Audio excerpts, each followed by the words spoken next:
नमस्कार। काफ़ी दिनों बाद हम आपके लिए एक कहानी लेकर आए हैं। बीच में ज़्यादा व्यस्तता थी और मुझे उम्मीद है कि आप तमाम लोग मुझे माफ़ करेंगे। मैं क्षमा प्रार्थी हूँ आपका। आज की कहानी आपके लिए ये है कि अधूरी-सी ख्वाहिश।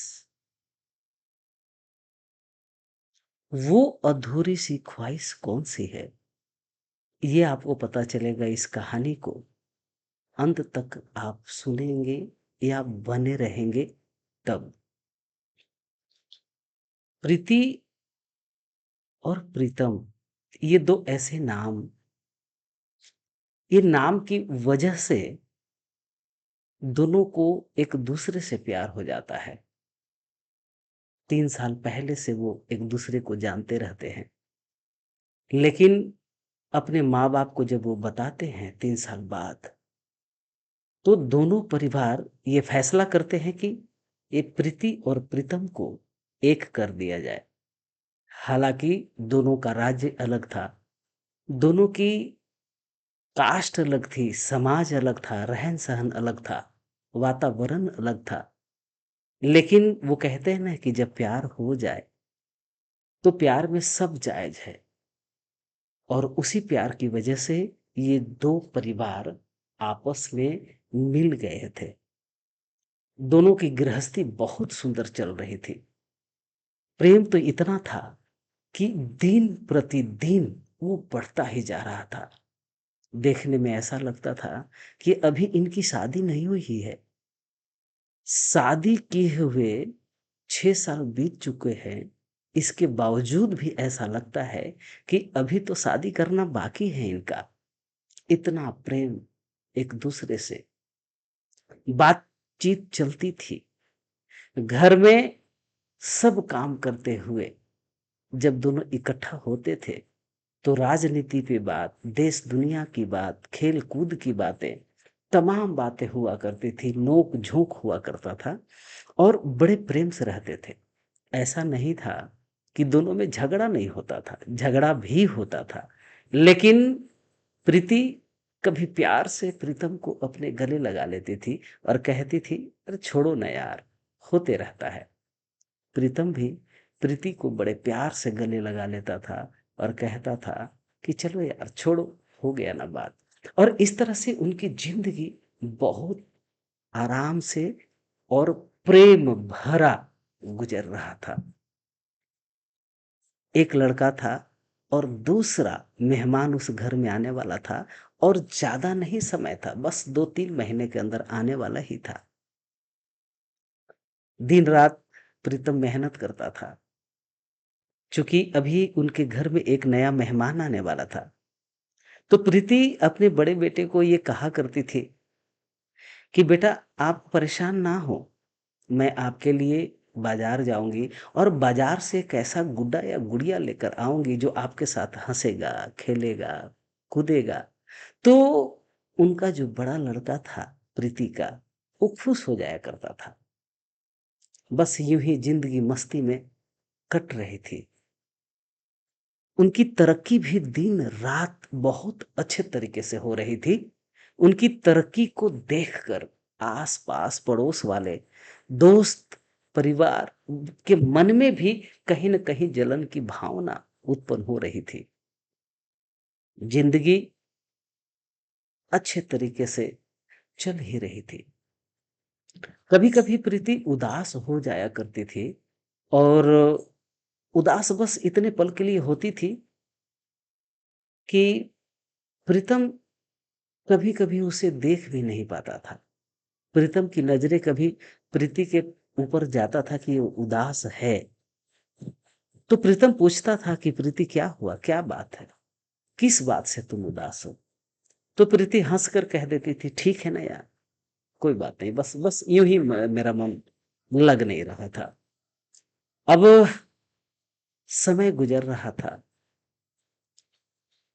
प्रीति के मन में वो जो कसक थी, वो कसक की वजह से उदास तो हो जाया करती थी। बहुत बार प्रयास की थी प्रीतम को ये बताने के लिए कि प्रीतम तुम जो वो आदत है वो छोड़ क्यों नहीं देते? प्रीतम हंसकर कह देता था, ठीक है ना प्रीति, छोड़ दूंगा, अगले 7 दिन दे दो ना, इसके बाद 7 दिन के बाद वो आदत मेरे अंदर आपको दिखाई नहीं देगा। जैसे ही ये प्रीतम ये बात कहता था अपने प्रीति को, प्रीति खुश हो जाया करती थी और बहुत खुश हो जाती थी। वो इस उम्मीद में जी रही थी कि एक न एक दिन प्रीतम उस आदत को छोड़ेगा जरूर। दोस्तों, हंसता खेलता हुआ परिवार, एक नया मेहमान आने वाला है घर में, एक बेटा है उस घर में, यानी प्रीति अपने गृहस्थ जीवन में अपने बेटे, पति और खुद और एक आने वाला मेहमान के साथ ही रहा करती थी, जो अभी जस्ट 2 से 3 महीने के अंदर आने वाला है उसके घर में। माँ बाप उसी शहर में थे लेकिन वो कहीं और थे। खुशहाल जिंदगी चल रही थी। अचानक एक दिन प्रीति कहती है कि प्रीतम, आज मुझे ना बाहर का कुछ खाने का मन कर रहा है। प्रीतम कहता है कि ठीक है, आज मैं ऑफिस से जब आऊंगा तो आपको मैं वहां पर लेकर जाऊंगा, आपका मन जो भी करे आप वैसा करनी। खुश होकर प्रीतम अपने ऑफिस जाता है और ऑफिस के सारे काम को फटाफट निपटा देता है और 2 घंटा पहले वो ऑफिस से अपने घर की तरफ आ जाता है। वैसे भी प्रीतम प्रीति का ख्याल काफी दिल से रखता था। ऑफिस तो जाता ही था और कोशिश करता था कि जितना जल्द हो सके मैं प्रीति के पास पहुंच जाऊं। बड़ा ही ख्याल रखता था प्रीति का प्रीतम। प्रीति भी प्रीतम के प्यार की वजह से वो कभी फूले नहीं समाती थी। प्रीतम जल्दी जल्दी आता है, प्रीति इंतजार कर रही होती है। प्रीतम ये कहता है कि प्रीति, चलते हैं। अपने बेटे को लेता है, मोटरसाइकिल स्टार्ट करता है, प्रीति को पीछे बैठाता है, बीच में उसका लड़का बैठता है और प्रीतम मस्ती में होते हुए प्रीति को बाइक पे बैठाकर वो मार्केट की तरफ चल देता है। मार्केट जाने के बाद प्रीति को वहां पे प्रीति के पसंद का खाना खिलाता है, प्रीति के पसंद के कुछ छोटे मोटे वस्तु भी ले देता है। खुश खुश होकर घर वापस आते हैं। जैसे ही प्रीति घर आती है, प्रीति प्रीतम का हाथ को एक बार पकड़ती है और कहती है, एक मिनट जरा आप हमारी बात को सुनिए ना। प्रीतम प्रीति के हाथ को झटका दे देता है और कहता है कि बस 5 मिनट में आया और फिर मैं आपकी बातों को सुन लूंगा, आप जो कहना चाहेंगे आप कह लीजिएगा। झटका दे देता है और वो बालकनी में चला जाता है प्रीतम सिगरेट पीने। वहां पे प्रीतम बालकनी के अंदर खड़ा होकर सिगरेट पी रहा होता है। 7 से 10 मिनट का समय गुजरता है और अंदर घर से आवाज, जोरों से धड़ाम से आवाज आती है। अपने हाथ से सिगरेट को प्रीतम फेंकता है और दौड़कर अपने कमरे में आकर देखता है तो देखता है कि प्रीति जमीन पे बेहोश लेटी हुई है। प्रीतम जल्दी जल्दी उसका सर अपने बाहों में लेता है और जोर जोर से चिल्लाता है, प्रीति क्या हो गया, क्या हो गया, बताओ। लेकिन प्रीति तो बेहोश, जब तक वो प्रीति बेहोश हो चुकी होती है। प्रीतम घबरा जाता है, परेशान हो जाता है और फटाफट अपने रिश्तेदारों को, अपने माँ बाप को फोन लगाता है। वो बोलता है कि जल्दी जल्दी पहुंचो यहाँ पे। ठीक लोग वहां पहुंच रहे होते हैं, गाड़ी की व्यवस्था की जाती है और उसको यानी प्रीति को लेकर प्रीतम हॉस्पिटल की तरफ भागता है। माथे से ब्लड प्रीति का बह रहा था। ब्लड हॉस्पिटल लेकर जाते जाते कुछ ज्यादा ही बह गया था। प्रीति बेहोश थी। जल्दी जल्दी उसे ऑपरेशन थिएटर में डॉक्टर लेकर जाते हैं। प्रीतम बेचैन हो जाता है। प्रीतम के आंखों से आंसू आ रहा होता है। तड़प उठता है प्रीतम प्रीति को देखकर। ऐसा लगता है कि बस आंखों तले अंधेरा ही छाने वाला है। सारी खुशियां खत्म हो गई।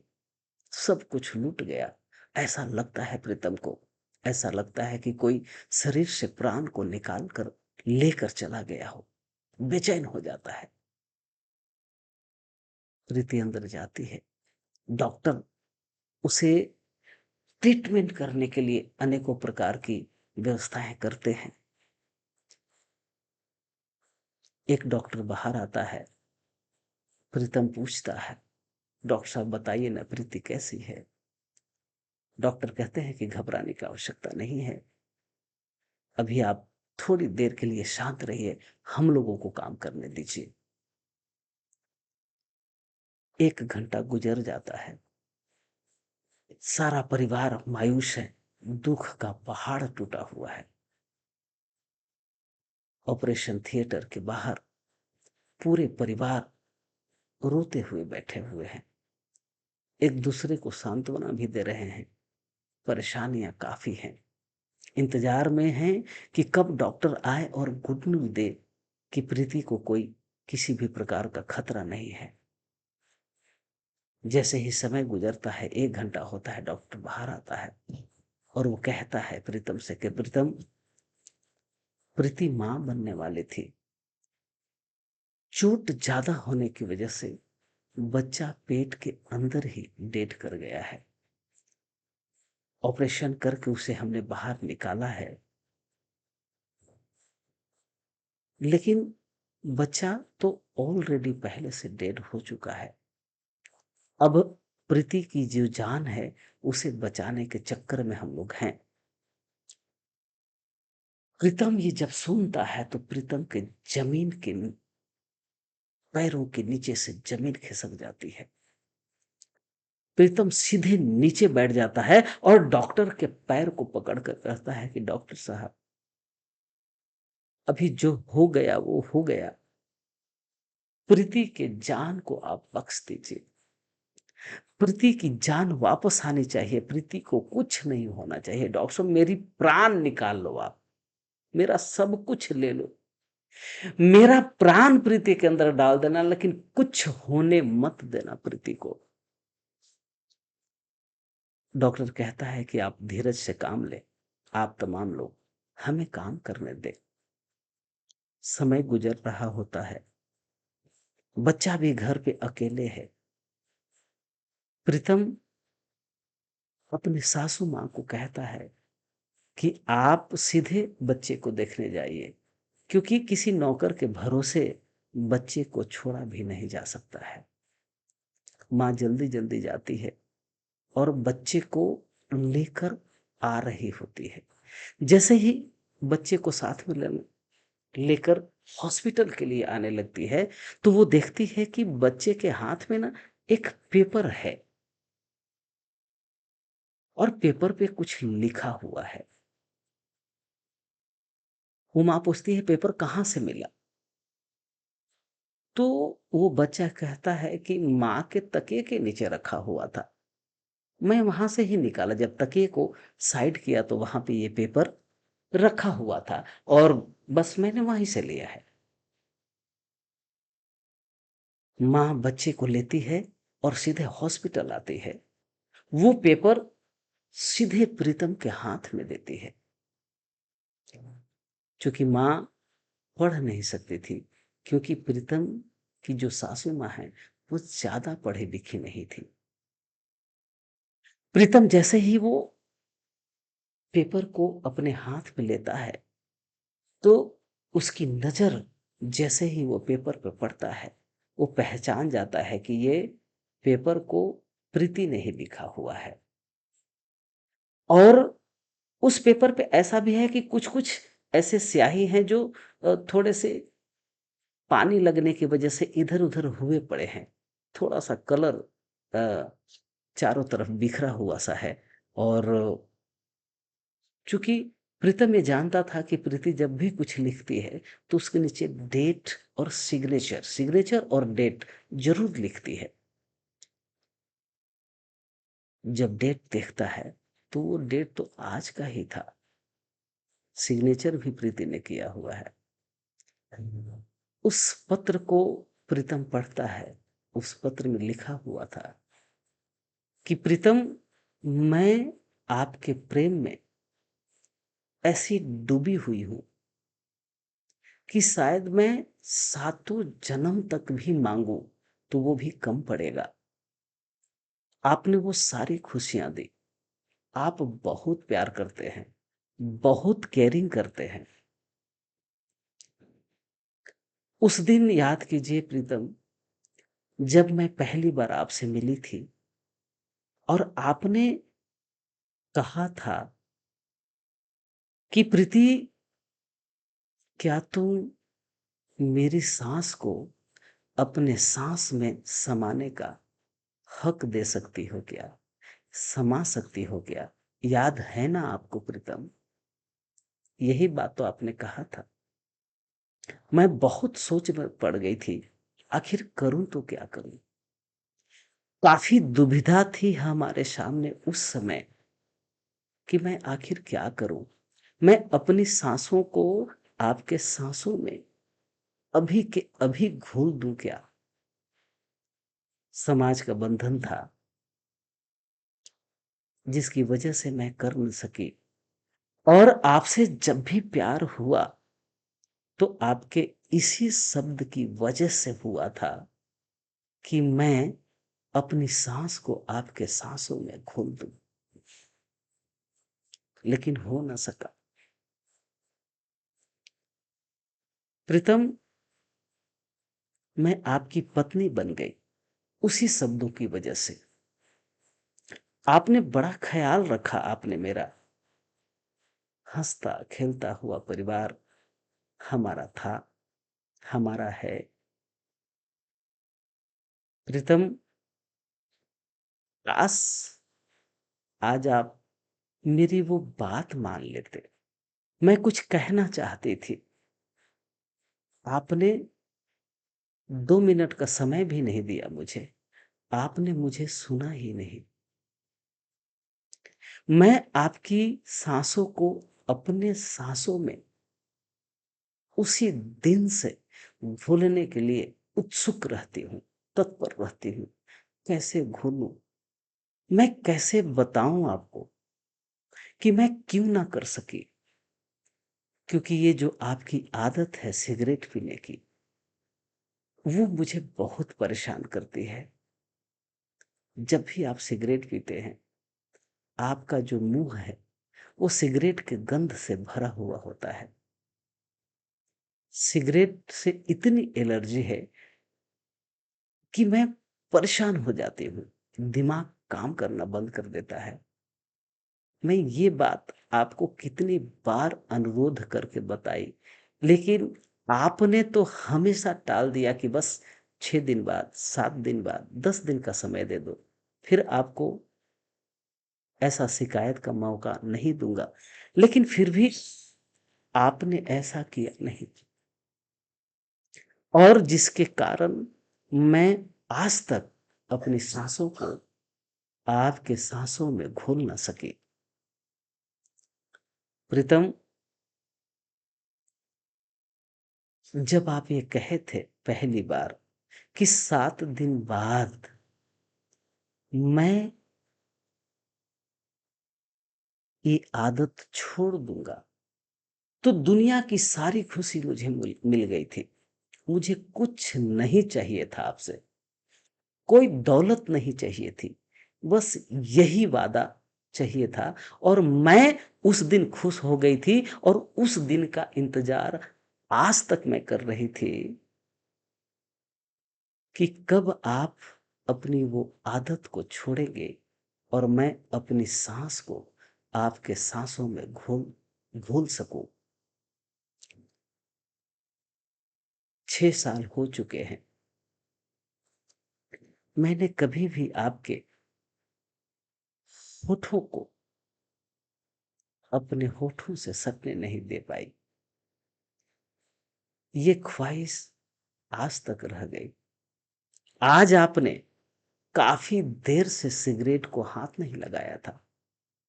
मैं बहुत खुश थी जब मार्केट से घर वापस आई थी, और यही कहने के लिए मैंने आपका हाथ पकड़ा था कि प्रीतम, आज मैं अपनी सांसों को आपके सांसों से घोलना चाहती हूँ।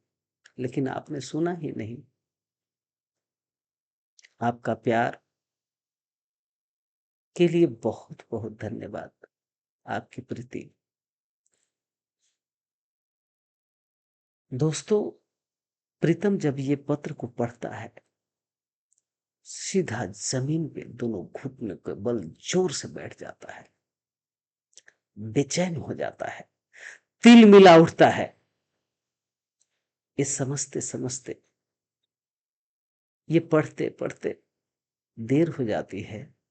तब तक डॉक्टर अंदर से बाहर आते हैं और प्रीतम को कहते हैं, प्रीतम के पूरे परिवार के सामने अपना चेहरा डॉक्टर सीधा करके ये बोलता है कि आप लोग हमें क्षमा कर दें, मैं प्रीति को बचा नहीं सका। अंदर जाने की परमिशन हो जाती है। प्रीतम दौड़कर अंदर जाता है और प्रीति के गले लगकर चिल्ला चिल्ला कर रोने लगता है। कहता है, प्रीति, माफ कर दो, हमें क्षमा कर दो। मैं आपकी बातों को समझ नहीं सका, आपकी ये ख्वाहिश तक पूरी नहीं कर सका। मैं रोने, बिलखने और चिल्लाने के अलावे प्रीतम के पास कुछ बचा नहीं था। प्रीतम अधमरा सा हो गया था। प्रीतम भी प्रीति के सर के पास अपना सर को टिकाकर बस वहीं के वहीं बेहोश हो चुका, अपना होश खो चुका था।